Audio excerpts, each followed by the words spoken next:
সামনে কোরবানি, বরকতের মাস, জীবনটা হেলায় কাটায় দিলেন। আল্লাহর আদালতে কি নিয়ে দাঁড়াবেন? অথচ আল্লাহর প্রিয় গোলাম যারা আম্বিয়া কেরাম, তাদের কত কঠিন পরীক্ষা দিয়া দুনিয়ার জীবন কাটাইলেন। আমাদের নবীর কঠিন পরীক্ষা, দুনিয়াতে আসার আগে বাবা হারায় ফেললেন, 6 বছরে মা হারায় পড়ে অসহায় হয়ে গেলেন। একদিন আর 2 দিন না, যেই রহমতের নবী দোয়া করলে সাথে সাথে কবুল, ওই রহমতের নবী না খাইয়া পেটে পাথর বেঁধেছে। 3 বছর পর্যন্ত রহমতের নবীকে গৃহবন্দী করে রাখছে, পানি দেয় না, খানা দেয় না। সেই রহমতের নবী আমার গাছের পাতা ছিঁড়ে ছিঁড়ে খায় আর পেটের ক্ষুধা নিবারণ করে। কেমন রহমতের নবী, এত কষ্ট করেছেন। আবার অন্য নবীদের কষ্ট সারা জীবন বয়ান করলে শেষ হবে না। মুসা নবীর কষ্ট, ঈসা নবীর কষ্ট, ইব্রাহিম নবীর কষ্ট, আইয়ুব আলাইহিস সালাম তো রোগে পুরা জিন্দেগি শেষ, পোকা পুরা বডির মধ্যে পোকা। ইউনুস নবী মাছের পেটে। উযায়ের আলাইহিস সালামকে 100 বছর পর্যন্ত এরকম মাঠের মধ্যে পড়ে রইছে, মইরা গেছে। 100 বছর পরে আল্লাহ আবার জিন্দা করে দিয়েছেন। আল্লাহ কয় উযায়ের কতক্ষণ ছিলা? কয় 1 দিন বা এর কিছু কম। কোরআনের আয়াত। উযায়ের বলে 1 দিন বা এর কম, কয় না 100 বছর চলে গেছে।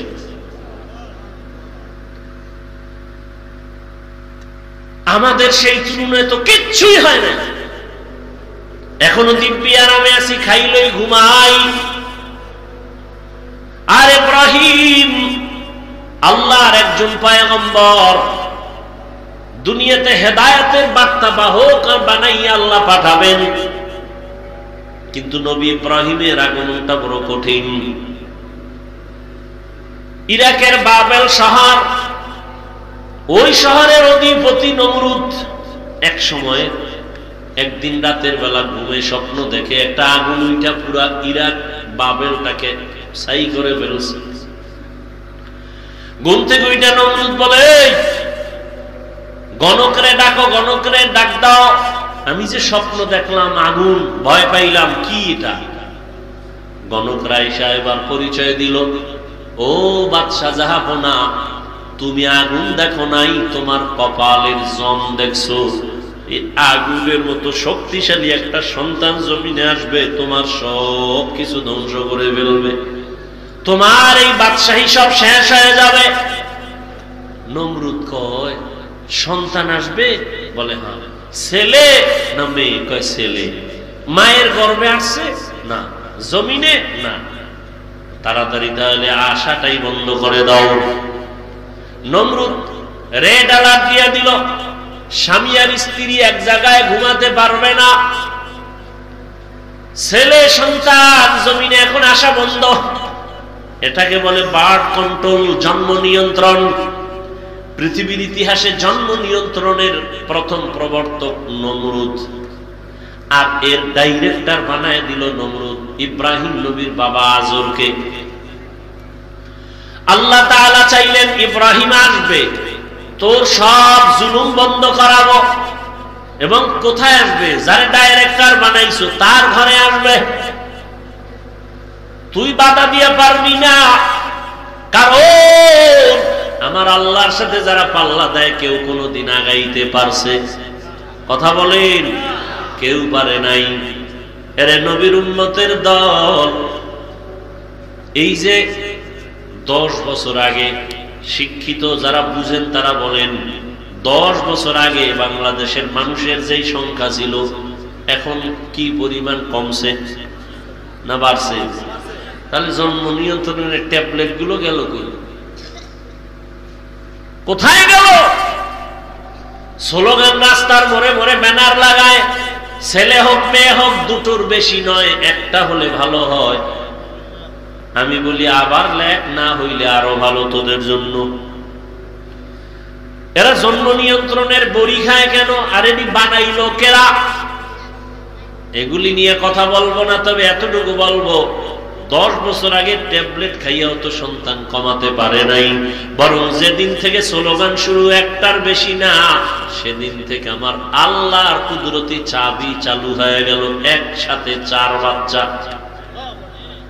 ঠিক নেই? লিল্লাহি মুলকুস সামাওয়াতি ওয়াল আরদি ইয়াহাবু লিমান ইয়াশা ইয়াহাবু লিমান ইয়াশাউ ইনাসাও ওয়া ইয়াহাবু লিমান ইয়াশাউ যুকুর আও ইউযাওবিজুহুম যুকরানা ওয়া ইনাসা ওয়া ইয়াজআলু মান ইয়াশাউ আকিমা ইন্নাহু আলিমুন কাদির।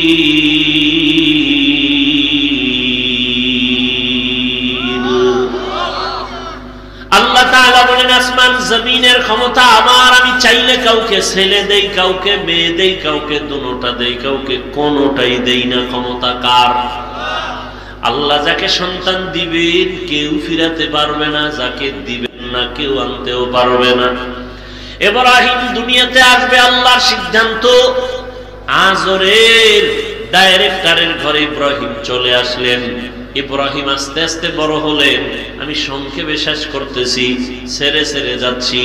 ইব্রাহিম বড় হইয়া আল্লাহকে চিনেন না, সবাই দেখে মূর্তি পূজা করে, মূর্তিরে সেজদা দেয়, বাবাও দেয়, এদেশের ক্ষমতার রাষ্ট্রে যারা তারাও দেয়। এখন ইব্রাহিম আল্লাহর পরিচয় একা একা নিলেন। আল্লাহ তাআলার কুদরত দেখে আসমানের দিকে তাকায়া আল্লাহর পরিচয় নেই, জমিনের দিকে তাকাইয়া পরিচয় নেই, সূর্যের দিকে তাকায় আল্লাহর পরিচয় নেই। রবের পরিচয় নিয়ে আল্লাহ তাআলা তাকে ঈমানের দৌলত এমন ভাবে দান করলেন, এক পর্যায়ে বাবাও টের পাইয়া নমরুদও টের পেয়ে গেল। এক পর্যায়ে ইব্রাহিমের উপর অত্যাচার শুরু হয়ে গেল। অত্যাচারের এক পর্যায়ে তাকে মেরে ফেলার জন্য রেডি। কেমনে মারবে? কয় এমনি ঠাস করে মারবো না, জাগাত মারবো না, ধুকে ধুকে মারবো। বলে কেমনে ধুকে ধুকে মারবো? কয় অগ্নিকুণ্ড সাজাইয়া আগুনের মধ্যে ফালাও, পুরাইয়া তারপরে মারবো। তাকাইয়া তাকাইয়া দেখবে কেমনে তার জীবনটা নষ্ট হয়। অগ্নিকুণ্ড সাজাইল বিশাল এরিয়া নিয়া। ইব্রাহিম আলাইহিস সালামকে আগুনের মধ্যে ফেলবে। এখন আগুন জ্বালাইছে, এত পরিমাণ তাপ, কেউ কাছে যাইতে পারে না।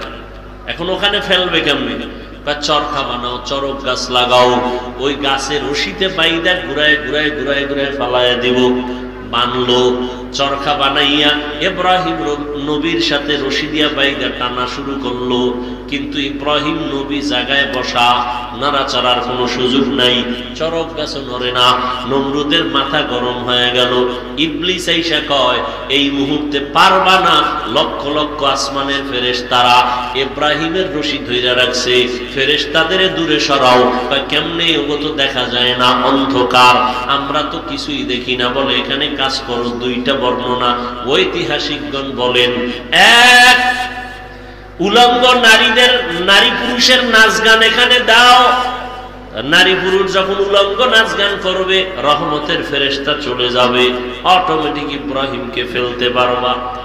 এই একটা। আর একটা বর্ণনা, এই মুহূর্তে ইব্রাহিমকে উলঙ্গ করো।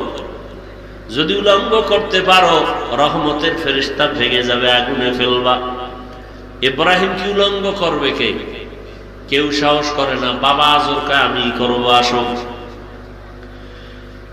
ইব্রাহিমের এক পর্যায়ে যখন উলঙ্গ করার জন্য বাবার সামনে দাঁড়াইয়া ইব্রাহিমকে বলে তোমাকে উলঙ্গ করব। ইব্রাহিম বলে, বাবা, সন্তান বিপদ পড়লে মা বাবা পাগলের মতো হয় আত্মরক্ষার জন্য, সন্তানের বাঁচানোর জন্য। তুমি আমার জন্মদাতা বাবা, তুমি আমাকে উলঙ্গ করবা, কি একটু লজ্জা লাগে না? হাজার হাজার ফেরেশতা তাকায় আছে, আমাকে লজ্জা দিও না। এক পর্যায়ে যখন ইব্রাহিমকে উলঙ্গ করেই ফেলতেছে, রহমতের ফেরেশতারা চলে গেল। চরক গাছ উঠায় যখন আগুনের মধ্যে ফেলবে, ঠিক ওই সময় জিব্রাইল কানে মুখ লাগায় বলে, কোনো সহযোগিতার প্রয়োজন আসেনি। ইব্রাহিমের এখানে একটা পরীক্ষা, যদি বলে হ্যাঁ করো, আল্লাহ বেজার হয়ে যাবে। যে ছাত্র লেখাপড়ায় খুব ভালো, তার সামান্য অন্যায় শিক্ষক বরদাস্ত করতে পারে না।